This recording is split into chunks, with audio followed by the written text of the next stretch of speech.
Welcome and thank you for joining the webinar today. I'm excited to offer this 403B retirement plan to the employees of the Orthodox Presbyterian Church. My name is Benjamin Hayes. I'm a financial advisor with Whitley Hewins Investment Advisors. I also have with me Daniel Holdridge, who is also an advisor with the firm.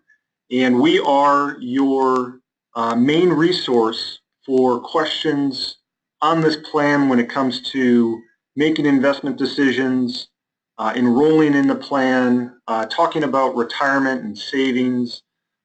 So you will find on the website where you found this enrollment video, you will find our contact information there. Please don't hesitate. Reach out to us if you have questions after viewing this webinar. We are here to help you, support you, and make sure that you're saving and investing in an appropriate manner to put yourself in a good position for retirement.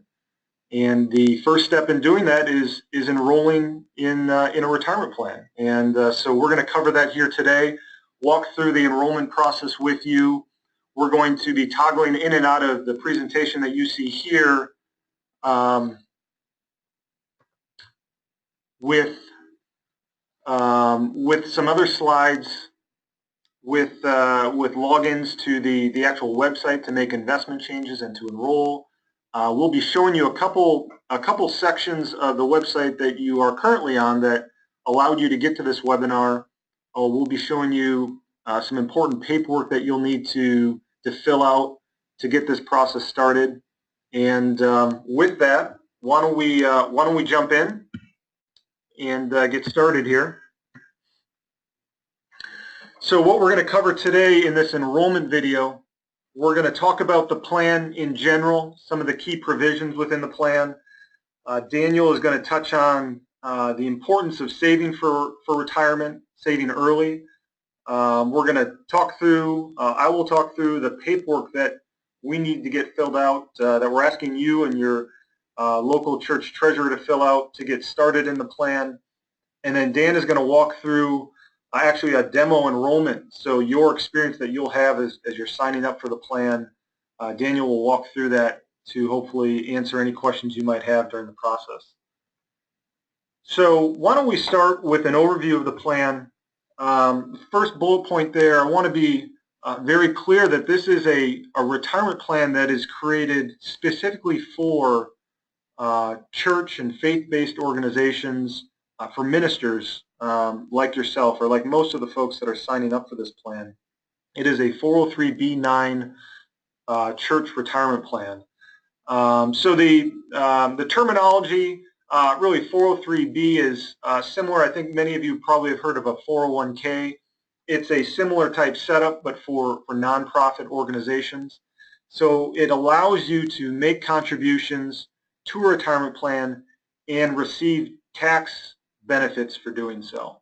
So instead of maybe getting a paycheck, having to pay taxes, having to pay Social Security and Medicare taxes if you are in the system, and after those tax payments going out and saving personally, this allows you to make contributions to a retirement plan and avoid many of those federal, state, and Social Security taxes if you are a minister. So there's real advantages to being in a retirement plan, particularly a 403B9 church plan if you are a minister, which we have some more information on the website, and you will hear more of that throughout this presentation.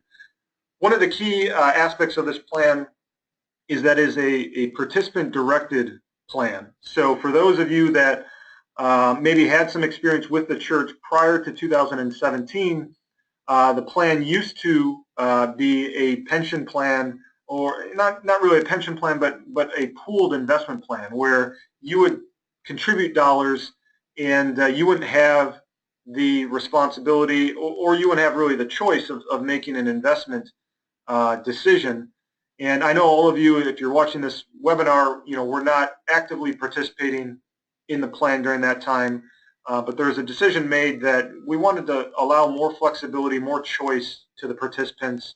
So we have now gone from a structure where you have one investment decision now where you have 4 investment decisions, and you can tailor how your 403B plan is invested based on your personal circumstances. We won't get into too much detail in this webinar on the investment decision. Dan will certainly cover in the enrollment demo how you make an investment decision, but there is another webinar, another video on this site that specifically address what investment portfolio is best for you, and I'd ask and I'd encourage you to take a look at that video as well before making your enrollment, your investment decision during the enrollment process.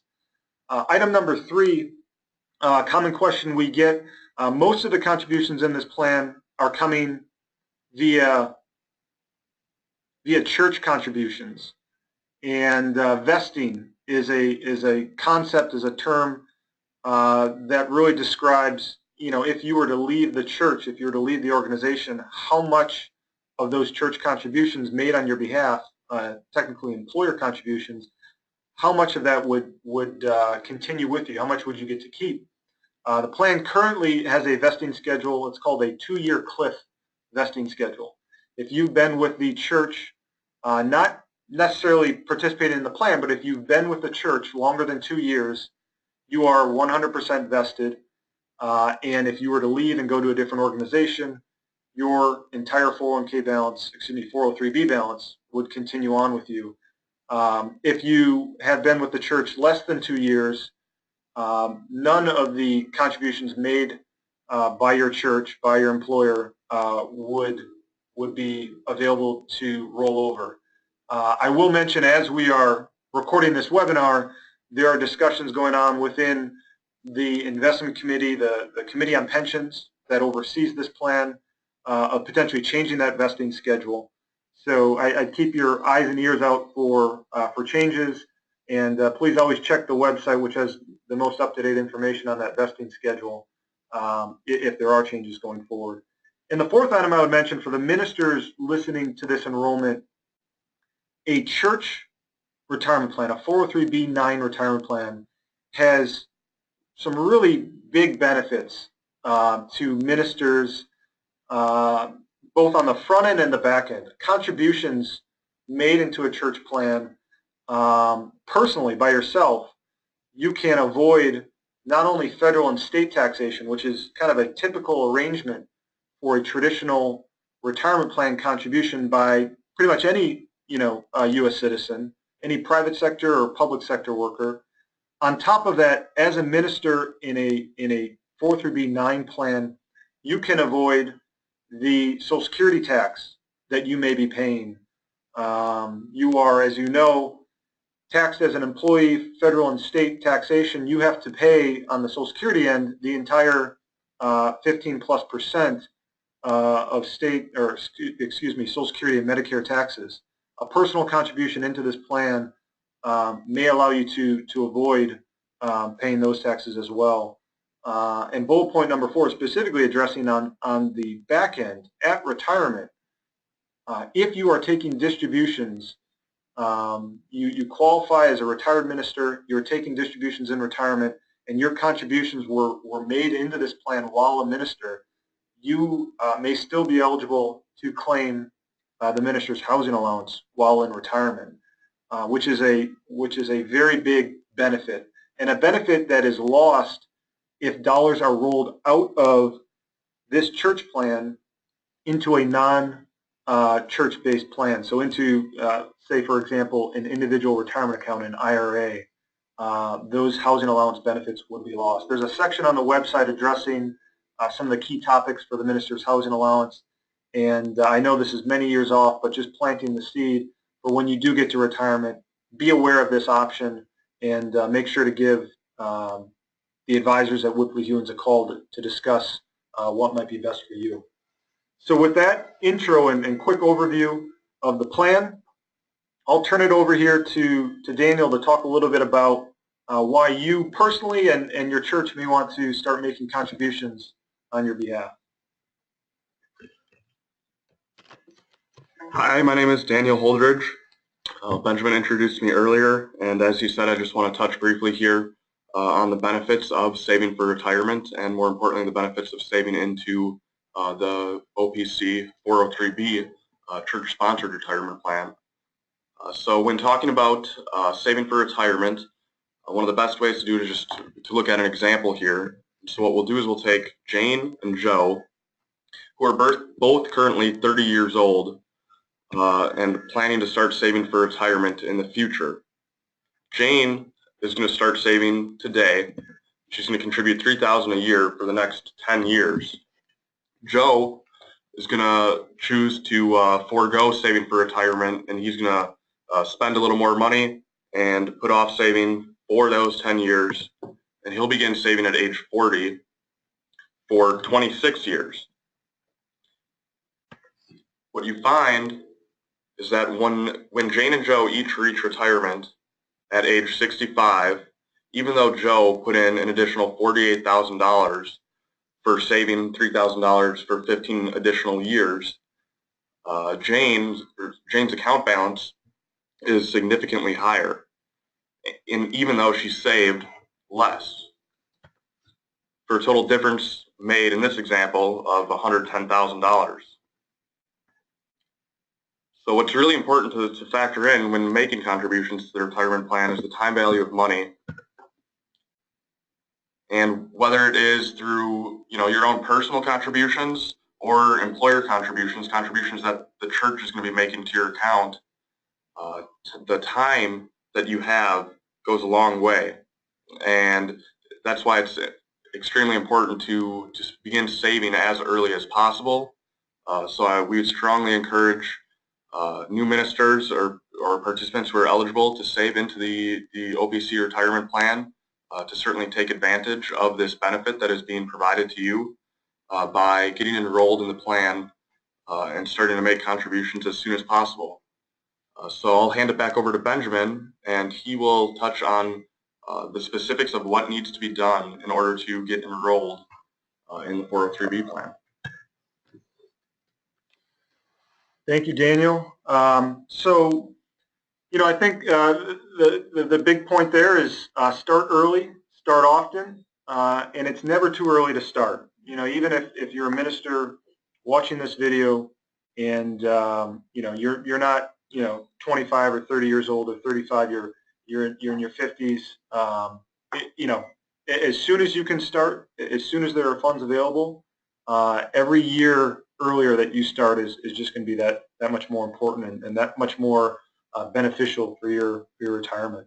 Well, you have, by viewing this video, you have already visited opc.wickleyhewins.com, but I still do want to just take a moment and talk through some of the items that you see on that website, just to really explain in a little more detail step number 2 and what is all required and really what you should expect in terms of a process for getting enrolled in the plan. So here is the website, Retirement Resource Center, and the key point for you enrolling in the plan is this section right here. Are you new to the OPC retirement plan? And if you click this green button here, you get a drop down which shows 4 important documents that should be addressed prior to enrollment. So the first, and I'll go through each of these real briefly. Well, so the new participant enrollment form isn't uploading at this point. It is a very straightforward form. It includes your contact information, really just giving us your information to allow for an account to be set up in your name. So name, date of birth, social security number, very address, kind of straightforward items. But the key is, because we don't have a payroll system that is all-encompassing across the organization, this is information that we currently don't have, which means we don't have an account set up for you at our retirement.wickley.com website, which is where you'll enroll. So you cannot get into that enrollment process without filling this new participant enrollment form and sending it back in. And you'll notice here contact information for myself and for Daniel. So this is a key form for us to get you set up in our system to allow you to enroll. Once we get that back, we can get you set up within a few days, and either myself or Daniel will reach out to you either via email or by phone to confirm that you are ready to enroll. Now that is kind of the big key form that we need filled out, but there's also a couple others. The ACH authorization for pension and 403B contributions, all of your contributions that are made by your employer, which is typically how most participants have received contributions in this plan. All of those contributions are remitted on a monthly basis to the Willow Grove office. That's coordinated by Mark Stump and David Haney. So this form is for your treasurer to fill out. It confirms your local church banking information and the frequency with which you would like to make contributions. Could be monthly, it could be quarterly, but we will need to get that information on file, sent off to the Willow Grove office, and then they will work with your local treasurer or whoever is the best contact from a financial perspective to pull in those contributions. They aggregate those across the entire organization and then send those off to your retirement account with Whipley. So that form is very important. We can't obviously pull in any of your contributions until we have that form completed. The plan participation agreement, a third form, another very important agreement. There is a governing document for the entire Orthodox Presbyterian Church plan, and at a local level, this form says that you are adhering to and agree with and want to be a part of that governing document. So you at a local level are agreeing to participate in the Orthodox Presbyterian Church plan, and you cannot actually make contributions into an account without having this agreement on file. This is another one for either yourself or a local church treasurer to sign off on, as the authority at the local church level to make that agreement and become part of the Orthodox Presbyterian 403B plan. The fourth is not a mandatory form. It is optional. It is group life insurance that is currently, as of the beginning part of 2017, that is currently in the plan and offered. It is, as you can read here, $20,000 of group life insurance coverage, which typically costs about $130 a year, and that scales down slightly as you get into your 60s and 70s. But that is available to you. If you would like to elect that coverage, you certainly may do so by filling out this form and sending it in along with the other three documents here. I will tell you personally that the coverage is a little bit more expensive than what a typical average health individual could get on their own with individual life insurance coverage. So consider that as you're evaluating whether the premium for the $20,000 coverage is appropriate.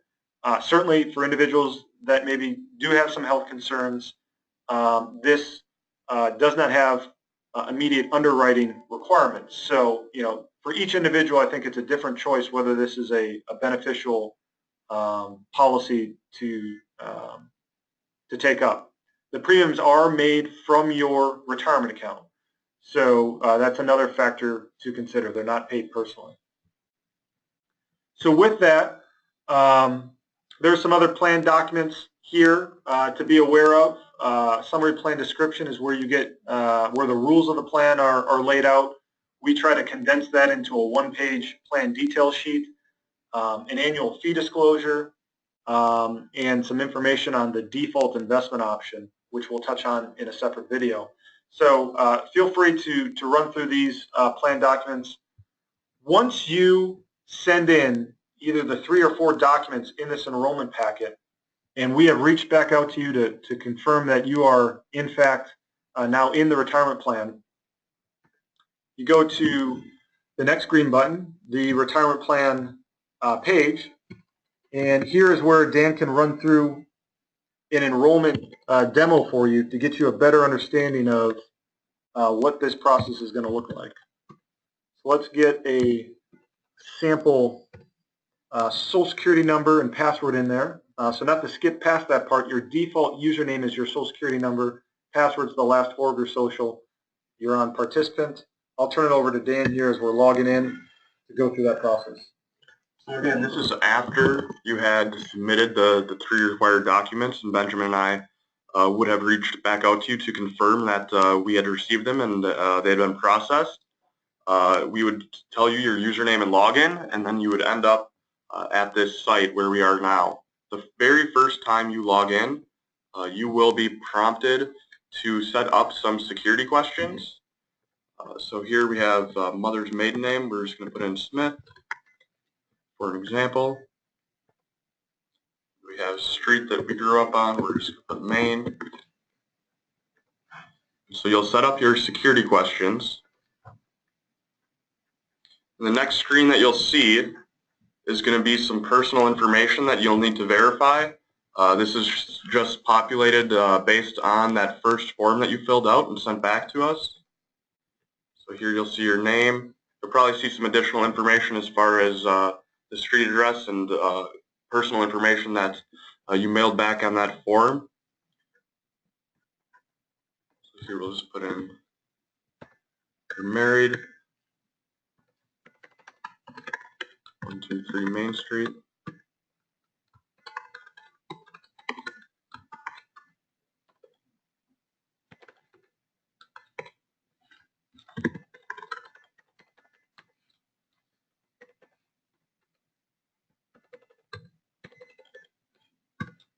And we'll have you enter a phone number as well. You'll also be required to enter an email address. You can choose a home or office email. It doesn't make a difference.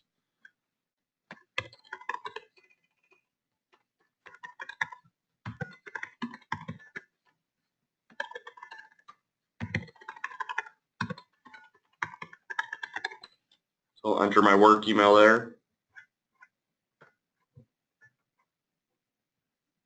You can elect here to have your participant statements for your retirement account, which will be sent quarterly to that email address.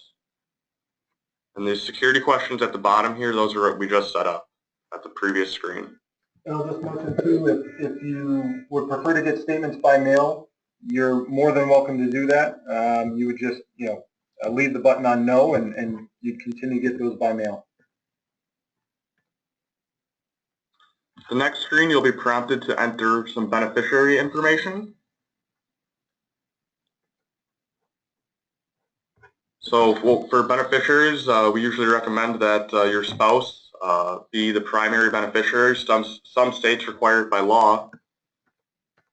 So for example, here we would be entering the beneficiary percentage to 100%, saying that the primary beneficiary, your spouse, is to receive 100% of the value of your account at your passing.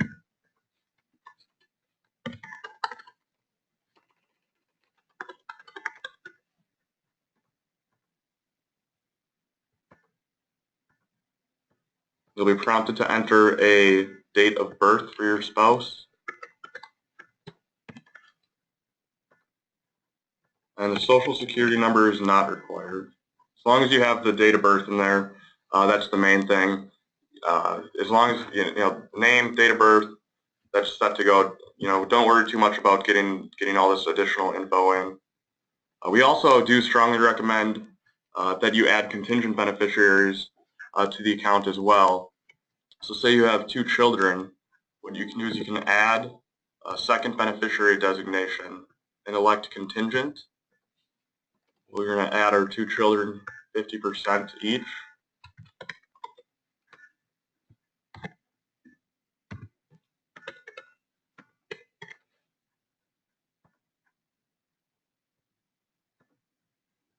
We'll add the second child here as well, contingent.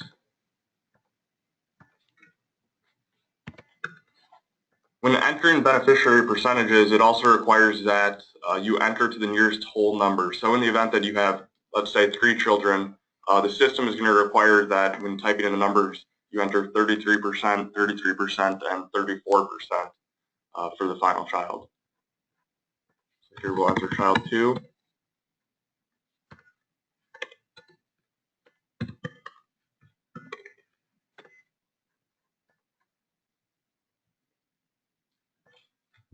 And then your beneficiary designations will be complete. The final step to the enrollment process is to make a selection for how you would like your portfolio invested. When you scroll down on this screen, you will see a table of investments that are offered within the plan. There are 4 well-diversified, pre-allocated portfolios that we take care of building and monitoring for you. So what you want to do on this screen is when making that investment selection, you will enter a percentage in this far right-hand column. So for example, for our sample participant, he is going to go in the moderate portfolio. So here along the moderate portfolio, we're going to enter 100% of the balance of the account to be invested in that portfolio.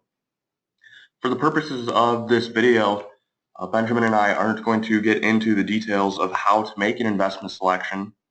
However, there is an additional webinar on the website detailing the best way and how to make a selection in which portfolio may be best for you, which if you have any questions in that regard, we strongly encourage you to check out that video as well.